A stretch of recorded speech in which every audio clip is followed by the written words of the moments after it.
Hi everyone, it's Helen here. Today I will be making Banh Duc lá dứa or Pandan rice cake. It's a special dessert originated from southwestern Vietnam. It's a jelly-like rice cake which is soft, a little bit crunchy and glutinous at the same time. It has a very pleasant aroma of pandan. Some of you who have never used pandan before ask me what the pandan tastes like. Honestly, I don't know how to describe because pandan to Southeast Asian cuisine is like vanilla to the Western world. We use it to flavor desserts because it's fragrant and aromatic, but it tastes and smells nothing like vanilla. So the best way to know how it tastes is just to give it a try, so you can have your own judgment. Pandan and coconut are like best friends, so same rules applies for this dessert. Like many other desserts from southern Vietnam, we're gonna have it with some coconut sauce and sugar syrup.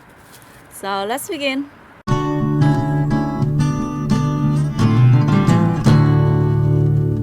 So this is how pandan leaves looks like.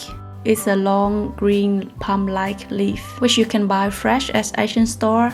It's also available frozen in a package like this. We're gonna chop up about 4 to 6 leaves so it's easier to process. Then transfer to a blender and blend with about 620 ml water.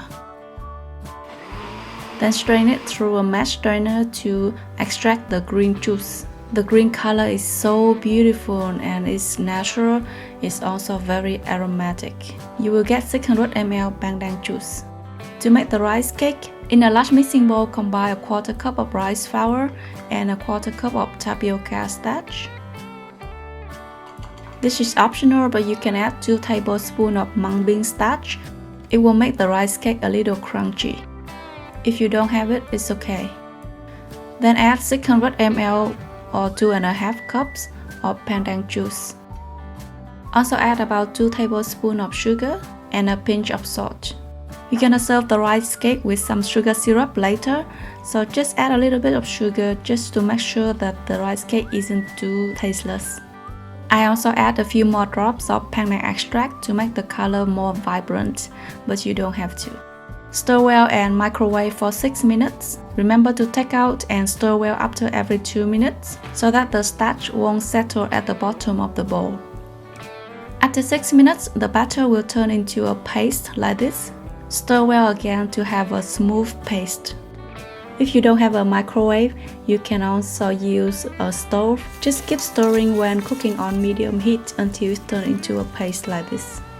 We're gonna use the same recipes except for the pandan to make a white paste. Mix rice flour, tapioca starch, sugar, salt, and water and stir well. You might want to add a teaspoon of vegetable oil to make it less sticky. Stir well and microwave for 6 minutes. You will again get a smooth paste like this. The consistency is like whipped cream. That's perfect. You might want to grease the mold with some vegetable oil so it's easier to remove later. Pour the green and white paste into the mold, layer by layer. You can flatten the surface to even out every layer, or just pour randomly like me. Then use a handle of a spoon or a spatula to run a swirl from the edges into the center. This will create a very beautiful marble effect for the rice cake later. Well, I'm not very artistic, but I think you can do a lot better. Then smoothen the surface. Then steam the cake for about 20 minutes.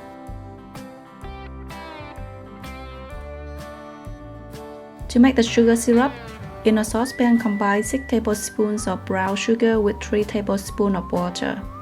You can also use brown candy sugar or palm sugar.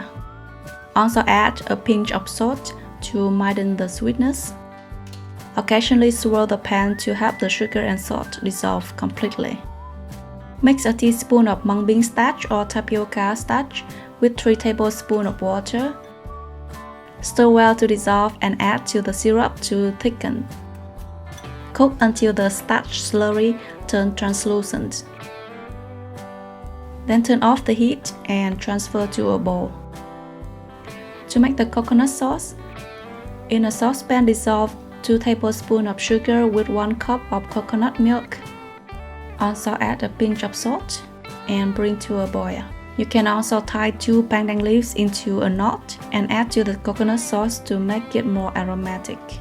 Also mix 2 teaspoons of tapioca starch with 2 tablespoons water and add to the sauce to thicken. Bring to a boil again, turn off the heat and transfer to a bowl.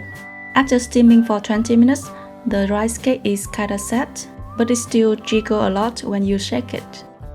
Just let it cool completely or chill it in the fridge for a few hours until it firms up. When it's no longer sticky when you touch it, it's okay to unmold. It has a soft and jelly-like texture, and when you cut into it, you will see a very beautiful piece of rice cake with marble effect. Very pretty, right? It will look even fancier if you use a wave knife to cut. To serve, arrange the rice cake pieces on a plate. Drizzle the sugar syrup and coconut sauce on top. You can add as much or as little as you want. And last but not least, sprinkle some freshly roasted sesame seeds on top. It's super fragrant and will bring the dessert to a whole new level. The pandan rice cake is soft and slightly crunchy like jelly. It smells so good and it tastes amazing when combined with the sugar syrup, coconut sauce, and sesame seeds. I prefer eating the rice cake when it's chilled because I love the cooling effect of the jelly when it goes down my throat. Super yummy!